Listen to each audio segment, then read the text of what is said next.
여러분 안녕하십니까? 이신근 교수의 북토크, 올해는 첫 회로 장기영 박사의 책 개신교 신학의 양대 흐름, 이 책을 소개하려고 합니다.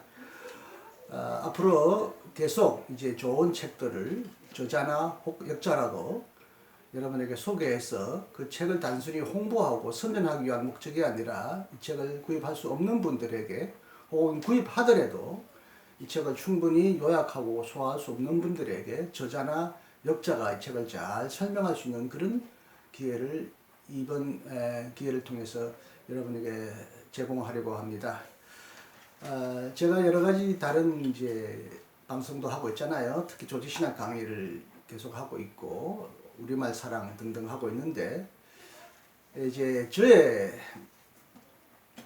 신학이나 제 생각보다 또 더 다양하고 포괄적인 다른 분들의 생각을 여러분에게 전달하고 싶은 생각인데 특히 훌륭한 책을 쓰신 분들, 번역하신 분들이 여기에서 직접 이 책의 내용을 소개해 준다면 얼마나 좋을까 하는 생각으로 이 프로그램을 기획해 보았습니다.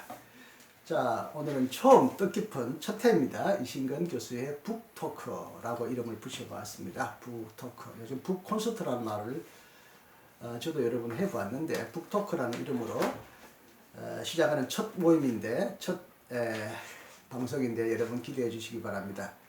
자, 오늘 잠깐 말씀드렸듯이 장기영 박사님을 여러분 앞에 모셨습니다. 간단히 인사하시고 박사님 자신의 이력이나 경력을 간단하게 소개해 주실까요? 예, 교수님 초대해 주셔서 감사합니다. 그리고 만나 뵙게 되어서 반갑습니다.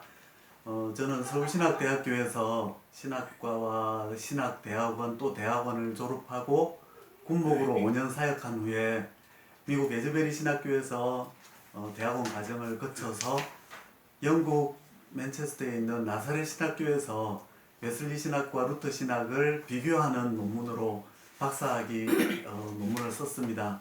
이번에 쓴 이 책은 박사학위 논문을 기초로 하고 있지만 너무 어려운 내용들을 좀 더 쉽게 풀어 쓰려고 노력을 많이 했습니다. 그래서 책을 등록할 때도 학술서라기보다는 교양서로 등록을 했는데 좀 쉽게 접하실 수 있었으면 좋겠다는 희망을 갖고 있습니다. 네, 서론에는요, 이 책을 쓰게 된 동기와 목적이 기록되어 있습니다. 방금 짧게 말씀드렸지만, 이 책을 저 뒤에 스크린에 제가 그림 파일로 보여드리지만, 좀 가까이 보여드리겠습니다. 이렇게 생겼습니다.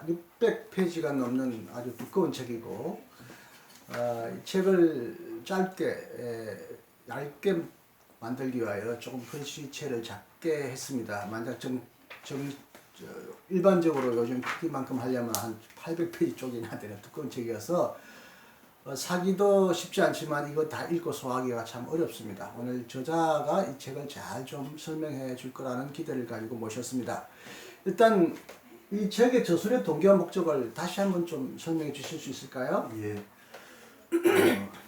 저는 종교개혁자들이 성경을 해석하는 데 있어서 하나님의 은혜가 죄인을 구원하는 데 있어서 얼마나 중요한지 그것을 풀어내는데 아주 중요한 역할을 했다고 생각합니다. 물론 종교개혁자가 그런 진리를 발견한 유일한 사람들은 아니지만 그들이 성경 속에서 하나님의 은혜로 죄인을 구원하신다는 요소를 너무나 잘 표현했기 때문에 사실 그 점에 있어서 종교개혁자들을 뛰어넘을 수 있는 사람들은 찾기 힘들다고 생각합니다.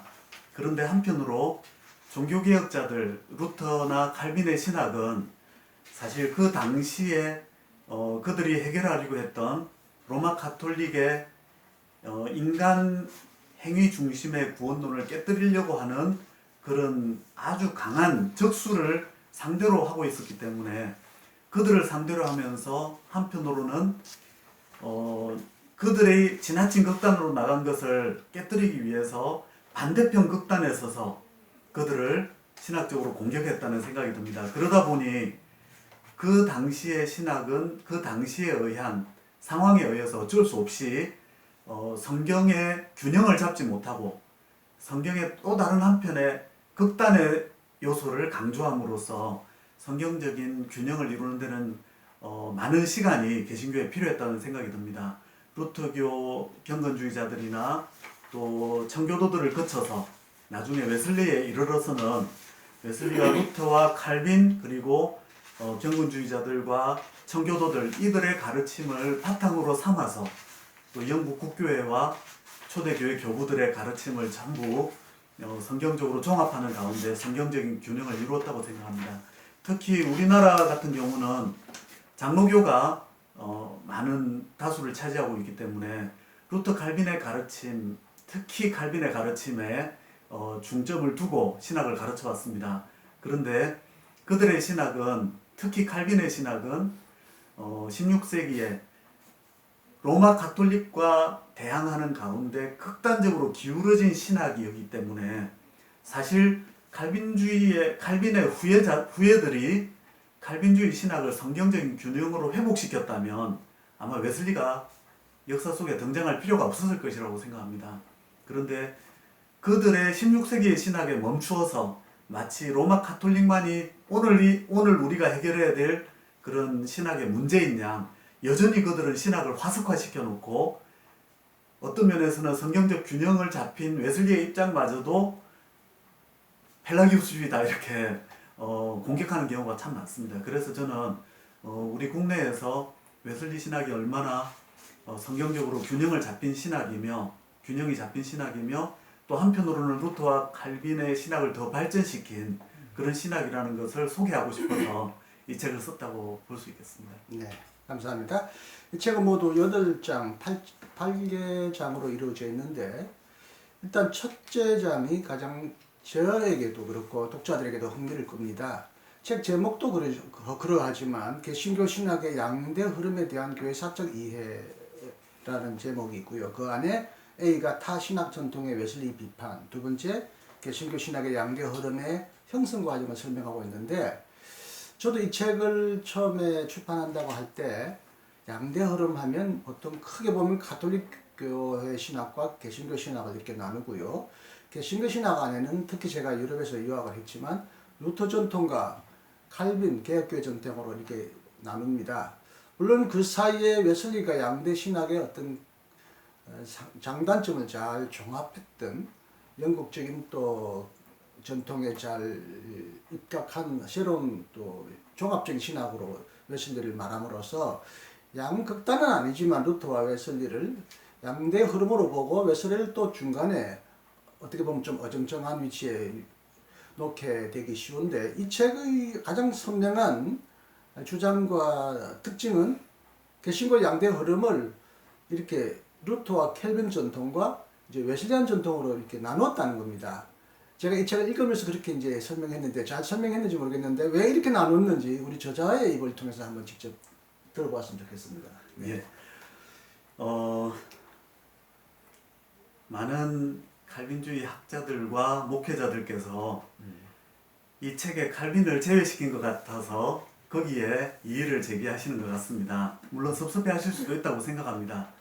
그런데 사실은 칼빈은 칼빈 학자인 프랑수와 방델에 의하면 루터의 수제자라고 할 수 있습니다. 칼빈의 기독교 강요 초파는 루터의 소교리문답, 대교리문답의 그 내용을 그대로 가져왔고 그 순서도 그대로 따르고 있습니다. 그리고 특히 제가 이 책에서 다루고 있는 주제들을 보면요, 루터와 칼빈이 아주 많은 신학적인 유사성을 가지고 있습니다. 예를 들어서 신론, 하나님에 대해서 다룰 때는 모두 다 하나님의 절대 주권을 강조하고 그리고 이중예정까지도 나아가고 있습니다. 그리고 기독론으로 들어가면 요즘에 아주 많은 논쟁이 벌어지고 있는 그리스도의 의의 정가 교리를 통한 의의 정가를 통한 구원, 이것을 함께 공통적으로 가르치고 있습니다. 성령론으로 나아가면 성령론에서는 성령을 통한 말씀의 율법과 복음의 계시, 그리고 성령을 통한 죄의 억제를 가르치는 점에서는 또 동일합니다. 그리고 구원론으로 넘어가면 모두 다 인간의 전적 타락과 원죄, 그리고 노예 의지론을 가르치면서 구원받은 인간의 상태를 말할 때는 루터는 의인이자 동시에 죄인. 칼빈은 두 본성의 교리라고 해서 우리가 옛사람으로 살아왔지만 구원받은 자에게는 새 본성이 시작된다.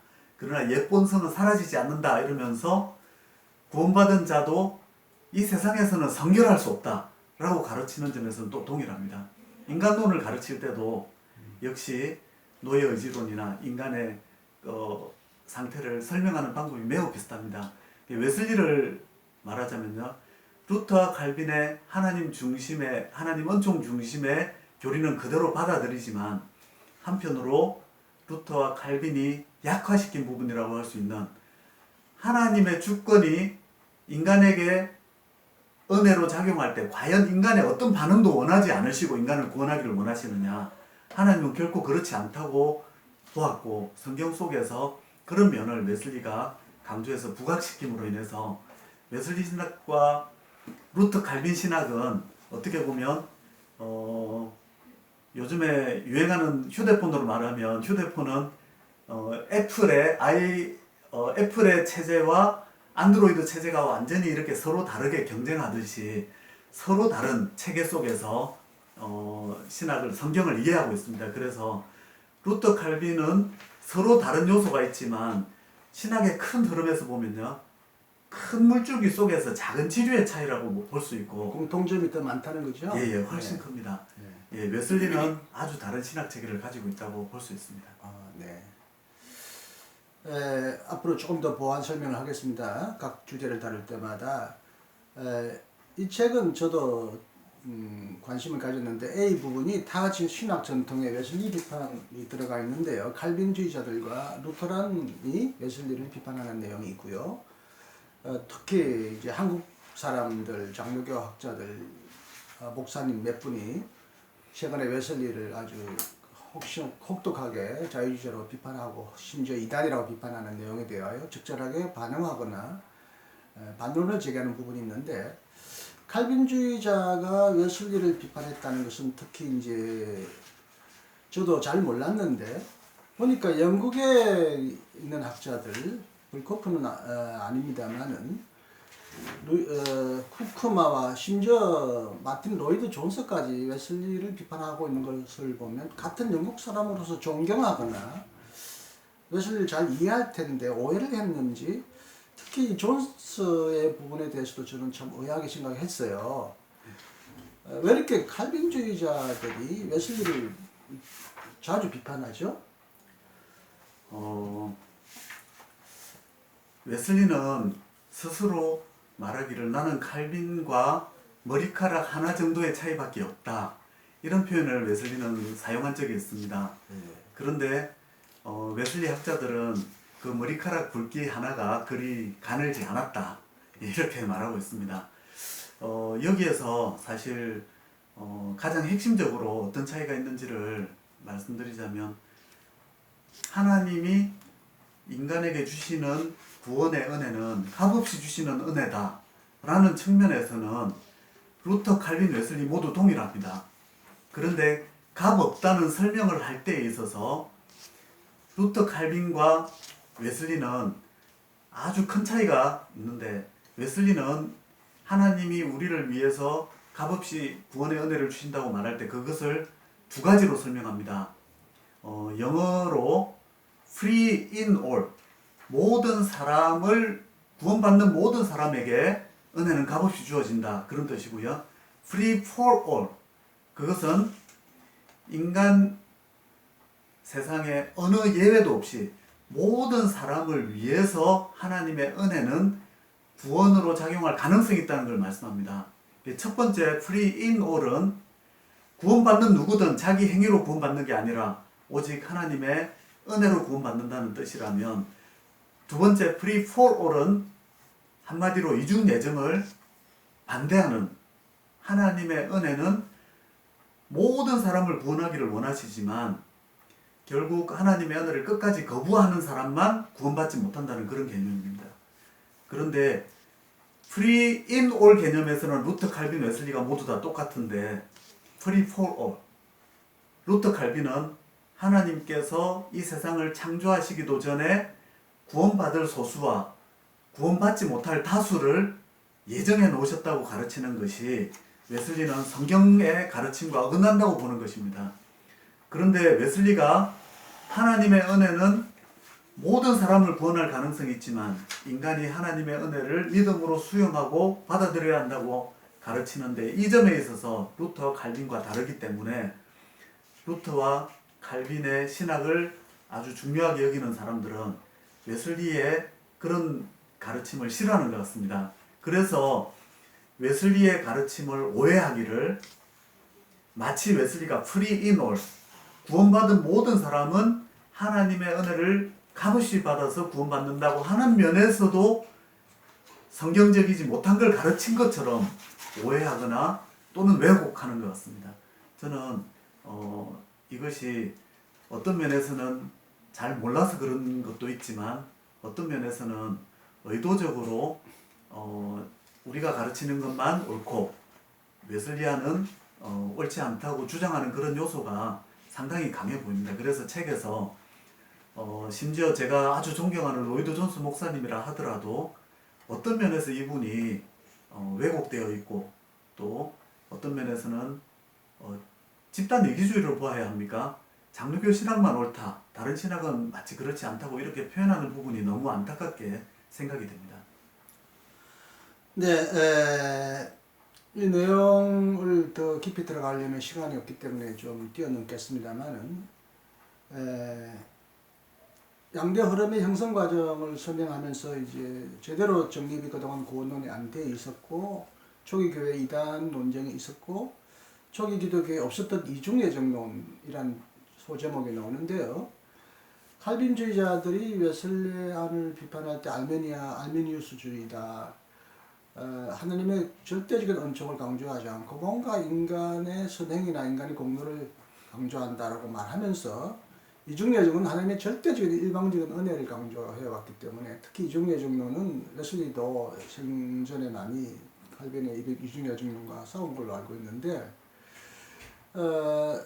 웨슬리온은 이중예정을 부인했죠. 그런데 예. 루터와 칼빈이 이제 이중예정론을 상당히 강조했는데, 이게 아고스티누스의 전통에서 내려온 거죠. 예, 맞습니다. 루터는 노예 의지를 강조하다가 후기에 와서는 이 예정론을 좀 약화했다, 이런 얘기를 저도 들은 바가 있는데, 그 부분은 좀 어떻게 생각하십니까? 똑같이 루터가 일평생 이중예정, 운명적인 노예 의지만 강조했나요? 칼뱅은 철저히 기독교 강요하에서는 이중예정을 한 번도 취소한 적이 없는 것 같은데, 루터는 좀 사상의 변화가 좀 섬세하게 나타난다, 이렇게 얘기하는 사람이 있어요. 예. 제 책에도 적어 놓았지만 루터는 죽기 전에 유언이라고 할 수 있는 그런 창세기 강해의 내용에 자신은 이중예정론을 가르쳤고, 한편으로는 예수 그리스도의 복음에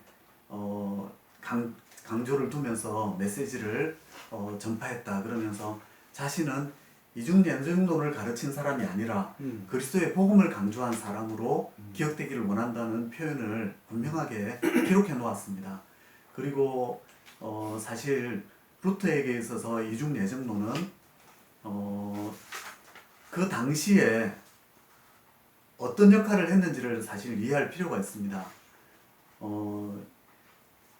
왜 루터가 하나님은 이 세상을 창조하시기도 전에 이 사람이 선이나 악을 행하거나 믿음이나 또 신앙과 불신앙을 택하기도 전에 하나님이 다 결정해 놓으셨다고 강조했느냐 하면, 로마 가톨릭에서는 오직 믿음으로 구원받는 게 아니라 인간이 선을 행해야 구원받는다는 걸 가르쳤기 때문에, 인간의 공로사상을 깨트리는 데 있어서는 하나님께서 은총으로 구원하시고 그 은총을 적용하시는 방법은 인간을 창조하시기도 전에 이미 결정하신 예정을 통해서다, 이렇게 하게 되면 인간의 어떤 공로도 구원의 결정에 아무런 영향을 미치지 못하게 됩니다. 그래서 로마 가톨릭의 극단적인 인간 중심적인 사상을 깨뜨리기 위해서 그보다 반대편의 극단인 이중예정론을 주장했다고 볼 수 있습니다.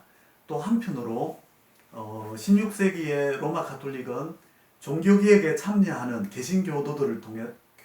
교도들을 향해서 로마 가톨릭 교회가 유일한 구원받을 수 있는 교회다. 교회를 떠나는 자는 구원을 얻을 수 없다. 이렇게 선포하고 개신교 운동에 참여한 사람들을 파문했을 때 루터와 칼빈은 어떻게 가르쳤느냐면 하나님께 예정된 자는 복음을 받아들이는 자고 복음을 받아들이는 자라야 예정된 자다. 이렇게 가르쳤습니다. 그러면 한번 개신교도들의 입장에서 한번 생각해 보면요.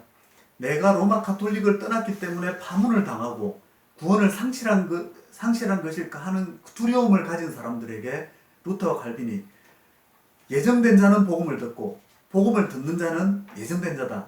다른 말로 하면 루터 칼빈이 가르친 오직 예수, 오직 믿음, 오직 은혜 이 복음을 받아들인 자가 구원으로 예정된 자라는 메시지를 선포했을 때 그동안 내가 구원을 상실할까 두려워 떨었던 개신교인들에게는 그것이 완전한 해방의 메시지고 구원의 메시지로 작용했다는 것입니다. 그런데 그 당시에 이렇게 중요한 역할을 했던 이중예정론이지만 그것이 과연 성경적으로 균형을 이루었느냐 하는 관점에서는 그렇지 않다고 말할 수 있습니다. 사실 제가 이 책에서 다루었지만 이중예정론은 성경적으로도 뒷받침을 받을 수 없고 뿐만 아니라 예수님의 제자들로부터 교육을 받은 신앙을 전수받은 사람들을 속사도교부라고 하고요. 그들로부터 또 신앙을 전수받은 1세기부터 5세기까지의 기독교 지도자들, 목회자들을 또 신학자들을 교부들이라고 하는데 5세기까지의 교부들 가운데 이중예정론을 가르친 사람은 아무도 없었습니다. 오직 누구냐면 어거스틴 밖에 가르친 사람이 없습니다. 그것은 어거스틴이 왜 그렇게 가르치게 되었느냐면요. 펠라기우스라고 하는 강력한 성경을 왜곡한 이단이 나타나니까 어떻게 주장을 했느냐면 인간은 타락하지 않았고 선하게 살면 구원받을 수 있다는 것을 주장했거든요.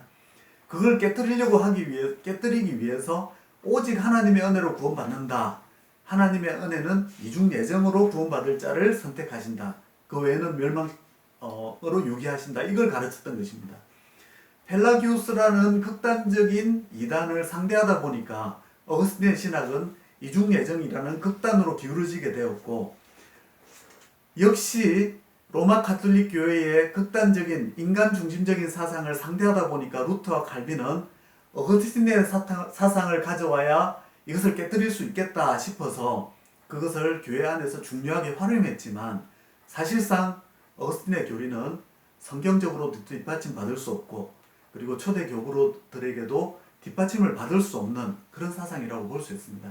그건 루터 칼빈의 말을 통해서도 그대로 입증되는데요. 루터 칼빈은 어거스틴 외에는 인간의 상태에 대해서 하나님의 은혜에 대해서 제대로 가르친 교부가 없다 이렇게 말을 합니다. 뿐만 아니라 하나님의 복음을 전하는 일에 있어서는 내가 어거스틴보다 더 낫다고도 루터는 말합니다. 그리고 성경을 가르칠 때에 있어서 루터와 칼빈은 많은 성경 주석에는 어거스틴의 또 다른 교부들의 가르침을 모두 다 가져와서 쓰지만 하나님의 예정에 관해서라든지 노예의 의지론이라든지 이런 극단적인 교리를 주장할 때는 다른 교부들의 책은 거의 인용하지 않고 오직 어거스틴의 책만 인용해서 자신의 그런 주장을 하고 있습니다. 그런 모든 것들이 보면 어거스틴의 교리는 성경이나 교부로부터 물려받은 교리가 아니고 루터 칼빈 역시 어거스틴의 신학에 기초해서 이중예정론을 주장했는데 다 지나친 교리라는 것을 반면적으로 입증하고 있는 그런 상황적으로 그런 것들을 추론해 볼 수 있습니다. 네, 그래서 그런지 유독 칼빈주의자들에게서 웨슬리를 비판하는 사람들이 많고요. 이제 루터 신학자들은 드문데 최근에 한국에 온 한 그 루터 신학자가 웨슬리를 잘못 이해하거나 또 혹독하게 비판하는 것을 저도 현장에서 듣긴 들었는데 오늘 시간상 그 사람의 이론에 대한 얘기는 소개하지 않기로 하겠습니다.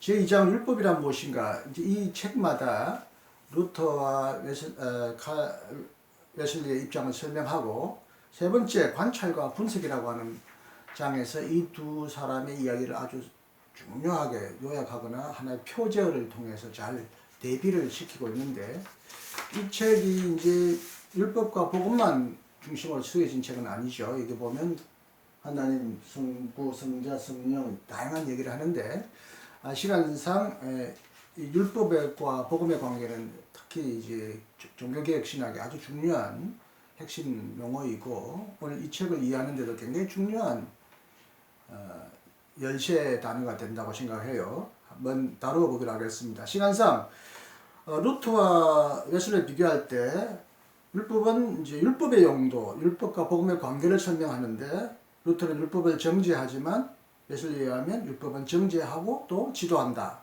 또 루터는 율법과 복음을 변증법적 관계로 보았는데 웨슬리는 율법과 복음을 상관관계로 보았다.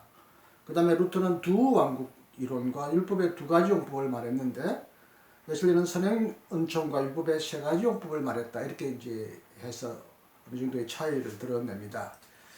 루터는 정죄에 초점을 맞추고 웨슬리는 정죄와 더불어 지도 이렇게까지 끌어가면서 세 가지 용법을 말했다는데 이제 루터는 두 가지 용법을 분명히 말합니다만 세 가지 용법이란 말은 루터의 말에서 나오지 않죠. 그럼에도 불구하고 루터가 믿는 자들은 사랑을 행한다. 율법의 핵심이 예수님도 선지자와 예언서의 내용이 사랑이다. 하나님 사랑이 이웃 사랑이라고 그랬는데 루터가 세 가지 용법을 말하지 않았지만 뭔가 사랑을 말할 때 율법이 세 가지 용법 안에 포함되어 있는 건 아닌가. 제가 이제 궁금해서 질문하는데 예. 그러나 루터의 율법 이해를 좀 더 선명하게 웨슬리와 비교해서 한번 더 설명해 보십시오. 예. 교회에서 이렇게 목사님의 가르침을 잘 받은 성도님들께 율법에 대해서 한번 떠오르는 이미지, 배웠던 것들을 한번 설명해 보시라고 그러면 율법은 우리를 정죄한다. 우리는 율법을 다 지킬 수 없다. 또 율법은 우리가 지킬 수는 없지만 노력해야 된다. 이런 표현들을 많이 사용합니다. 이런 표현들은 사실 루터 신학에 깊이 뿌리를 내리고 있는 표현들이고 그리고 성경의 아주 중요한 요소들을 잘 드러내고 있다고 생각합니다. 그런데 루터가 율법은 정죄한다 이렇게 표현할 때는 쉽게 말하면 율법을 울타리로 보는 것입니다. 울타리를 딱 쳐놓고 이쪽은 하나님의 법에 따라 하나님의 뜻대로 살아가는 영역이다. 울타리를 쳐놓고 이쪽에는 하나님의 뜻을 어기는 잘못된 죄를 지으며 살아가는 영역이다. 이렇게 울타리를 쳐놨을 때 모든 사람은 하나님의 뜻대로 살아가야 한다는 이 영역에 사는 것이 아니라 모두 다 이 영역으로 넘어와 버려서 로마서 3장 23절에 보면 모든 사람이 죄를 범하였으며 하나님의 영광에 이르지 못하던 이런 말씀이 나오죠. 모든 사람이 다 하나님의 뜻대로 살지 못하고 있다. 이것을 루터가 강조한 것입니다. 그래서 만약에 우리가 하나님 말씀대로 살고 있다면 너 정말 잘 하고 있다. 칭찬과 축복과 구원의 그런 결과가 올 율법인데 다 넘어가지 말라고 한 영역에 넘어가 버리고 나니까 너 왜 그 자리에 넘어갔어? 왜 하나님 앞에 반역하고 범죄했어? 이러면서 율법이 죄인을 향해서는 정죄하게 되었다는 것이죠. 그런데 이런 루터의 설명은 인간은 죄인이고 그리고 하나님 앞에 반역하며 살고 있고 하나님뿐만 아니라 이웃을 향해서도 심지어 가족을 향해서도 우리가 정말 좋지 못한 성품과 많은 나쁜 행실들을 범하고 있다는 것을 표현하는 데는 정말 좋은 설명입니다. 그런데 어떤 점이 약한가 하면요. 인간에게 만약에 구원이 없다고 한다면 율법은 정죄한다라는 요소가 인간 율법의 모든 것을 설명하는 것일 수 있을 것입니다. 그런데 루터 역시 강조하는 것이 있습니다. 뭐냐면 하나님의 사랑을 믿음으로 받고 나면 우리도 하나님을 사랑하게 된다는 것이죠. 정말 하나님 앞에 반역했던 우리들을 구원하시기 위해서 예수님이 십자가에 못 박히시고 또 우리의 죄를 용서해 주셨다 이런 말씀을 들으면 우리와의 하나님과의 관계가 예전과 똑같을 수 없습니다. 하나님에 대해서 오해했던 부분을 우리가 마음으로 바꾸게 되고 하나님을 사랑하는 마음이 조금씩 생겨나게 됩니다. 그랬을 경우 우리가 과연 살지 말라고 한 영역에서만 살게 되느냐?